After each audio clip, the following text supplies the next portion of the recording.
Hi guys, back with another Valentine's Day card today. I hope you're not getting sick of them.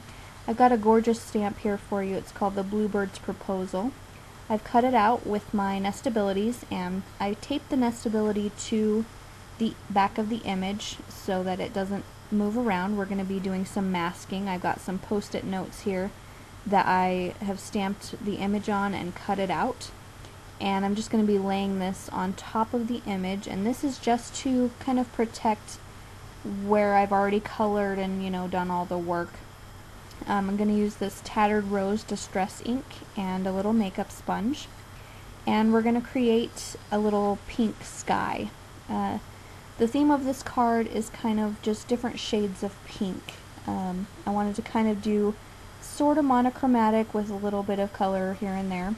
So I'm just doing a little bit of ink there, and then I'm going to take this cloud that I punched out with a Fisker's punch and put that there and go ahead and ink a little bit darker now around that. So you can see there's just a very subtle cloud there now. And go ahead and continue inking around, just putting a little light coat on it right now. Put my cloud down and then go back around it and make the rest of that ink darker. And I did use a post-it note for the cloud also.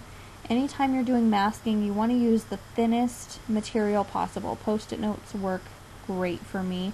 It just helps so you don't get any skipping in between, the paper and the ink that you're using.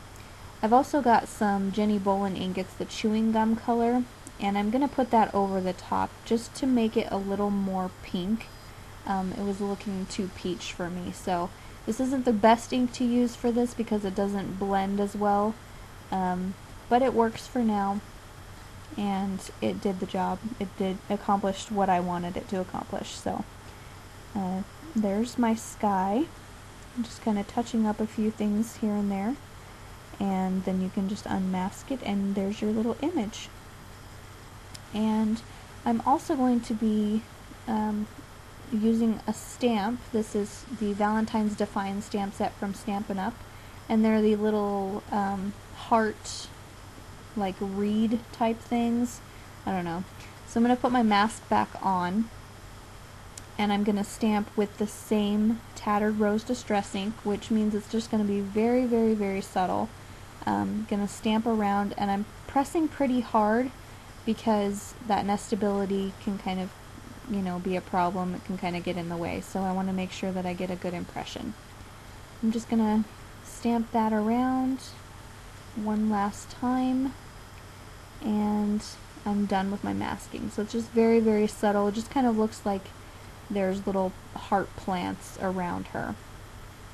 Then I'm gonna take some brown Prismas and just color a little bit more of the ground. I had done a little bit when I colored the image, but not enough to fill the space for the nestability, so I'm just blending that out now with Gamsol. And I've had some questions about what I use for blending, and I use Gamsol. It's the best that I have found, and you can find it on eBay. I've never heard of anyone finding it at Joann's or Michael's or anywhere, so eBay is the place to go. It's where I always buy mine, and it just looks like that. And yeah, so I'm done with my image now. Super, super cute. And I'm gonna use this paper from American Crafts. I believe it's a Dear Lizzie, but I'm not positive. I've got a couple other papers here. One is from My Mind's Eye, and the other one is from My Mind's Eye as well. It's from the Love Me paper pad. And I'm just backing this one with some Smoky Shadow cardstock from Paper Tray Ink, just to create a little border around it. And this love paper here, I'm just going to go ahead and put a little strip right down the side, and then put my other striped paper down the middle, and my image is going to go right here. I decided to put some buttons. These are Paper Tray Ink buttons. They're the spring mix. And there's a lot of different shades of pink. Like I said, this is going to be kind of a monochromatic card. So I've just got several buttons here that I've chosen, and I'm going to go ahead and put use a marker and just kind of mark where the holes are for my buttons so that I can put them in the right place and sew them in the right place. It just helps. Now, some of these buttons are a little bit thicker, and so it's hard to get the end of the marker down in there, but for the most part, you know, I know where everything is going, so it works.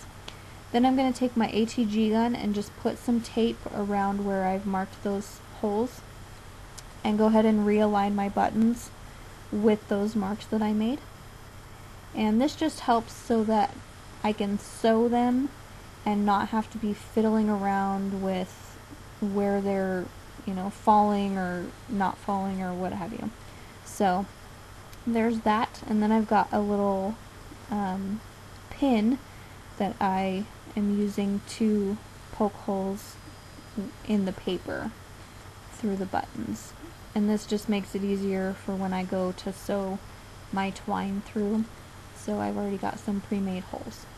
So I've got some stone baker's twine from the twinery, and I'm just going to go through, and the first hole is usually the hardest, and then you gotta get the hang of it. So I'm just going ahead and sewing, and I like to use one long piece of twine and just sew all of the buttons all in one go round, so that I'm not, you know, sewing one button, tying it off in the back, and then starting another one and tying it off. It's just a lot easier to sew them all at once. So I'm just going to sew these first two, and then I'll do the rest off camera. It is pretty time consuming, but I find it's the best way to make sure that buttons aren't going to be falling off or anything like that when you give the card away. So now I'm at the end, and I'm just tying a little knot here to make sure that everything stays. And I actually tied another knot right here, you'll see that, and it's not really necessary because I ended up taping over it with some Scotch tape anyways, but either way, it's up to you guys. It's not really necessary, and it does add a little bit of unneeded bulk to the back, but either way it worked out. So now I'm adding some dimensional adhesive to the back of my image. I felt like it was important to have the image popped up. I usually do that, but I feel like it was super important this time, just to make sure that the image stands out just as much as those buttons are. I don't want the buttons to take away from the image at all, so I felt like it needed that dimension. So there's that, and then I'm going to be stamping another stamp from the Stampin' Up! Valentine Defined stamp set. It's this little speech bubble with a heart in it. I'm going to stamp it with the chewing gum ink from Jenny Bolin. And then I've got another Stampin' Up! Set called Filled with Love, and there's a sentiment that says, "Be my Valentine." And I'm just going to stamp that with some regular black Memento ink right in the middle there. And I want this to be a question, so I'm using this little question mark from the Studio G set, just to, you know, really emphasize that it's a question. And then I'm going to cut that out with my scissors, and I'm going to leave a little white border around the whole thing because the outline isn't a solid line, it's a dotted line, so it's just easier to leave an outline. Then I'm going to make my bird be saying this, like the little birdie is asking the gorgeous girl to be his Valentine, and she's contemplating it. So I don't know, the idea just came to me when I was looking at the image. So I thought about putting some more buttons up here in the top right corner, but I decided it was too much. Excuse that hand. No, I do not have a third hand. It looks really weird in the video. I didn't even know that my son had done that. I didn't know it was in the frame. Excuse me. So yeah, excuse that. It's a little bit freaky, but it's just my son's hand. He was watching me put it together. Anywho, so I'm using some really strong adhesive. I've used this before. I believe it's from American Crafts, but I always use this when I have sewing or twine or ribbon or anything like that that's going to be between the main portion of the card and the card base, just to make sure that it doesn't, you know, come apart or anything like that. So I'm just going to be putting that on there, and you can see there's a gray border around the whole perimeter of the card, so it looks nice and finished. And then for the inside, I am going to be stamping my gorgeous girl again, and I was going to use Versamark, and then I thought it might not be dark enough, so I went ahead and added some Jenny Bolin chewing gum ink on top of it and stamped it off to the side a little bit. And as you can see, it didn't really show up. So plan B, I decided to use some Weather Vane Jenny Bolin ink instead, and that ended up working out nicely. So I didn't worry about the other stamping behind it because it was so faint. You can't even tell. So yeah, there's that. And then I've got some more of this love paper. Again, this is from the Love Me 6x6 paper pad by My Mind's Eye. Just going to put another strip down the left side and adhere this little square piece in the middle for them to write their sentiment. So thanks for watching. You guys can check out more on my blog, scrappyhour09.blogspot.com. Thanks for watching. Bye.